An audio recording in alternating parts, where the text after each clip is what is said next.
Okay, so here is a null experiment. I wanted to do another experiment with the electrogravity, where here I have this high voltage generator made from this Chinese voltage multiplier and a lithium ion battery, and I have a little switch. I show how to make this in one of my videos. I'll turn that on, and if you look at this rotor that I have in here, even though it's got aluminum shielding around it, it will start to rotate as I bring the high voltage probes near it.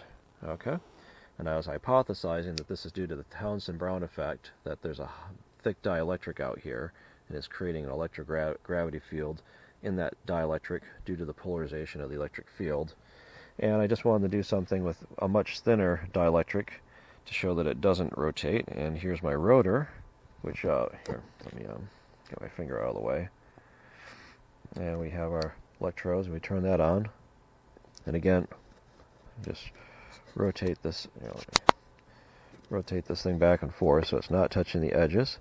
And if I bring this near the outer wall here and move it around, I see no rotation in the rotor. So the main difference is that this is a very thin, lightweight dielectric, low K, low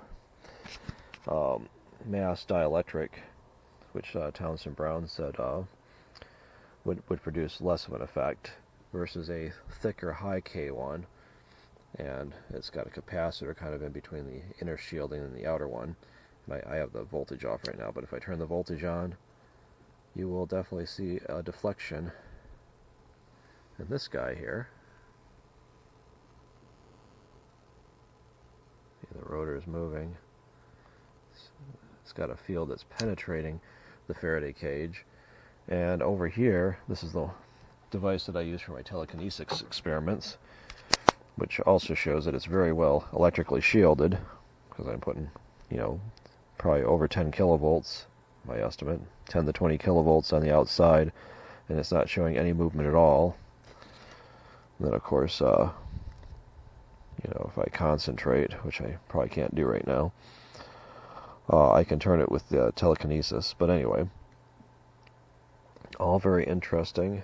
I believe all these are related to polarization and movements of the ether. The telekinesis is also a movement in the ether, and the electrogravity is a similar movement. So what we're doing really is ether engineering for artificial gravitational forces. And I believe this is the foundation for how UFO propulsion systems work. I think they work on polarizing and doing manipulations of the ether. And anyway, it's very interesting. This is I just wanted to show that okay, so let's turn our high voltage generator on again.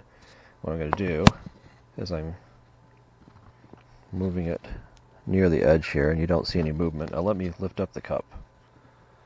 Okay, and as you can see, this thing is very much influenced by it if it doesn't have shielding around it. It is very attracted to that electrostatic field. Either side, it goes crazy. So it is highly shielded inside of that cup, and definitely the force is not penetrating in this case, and it seems to be penetrating in this case over here. Okay, so very interesting. So anyway, this is Dr. Janes, and thanks for watching.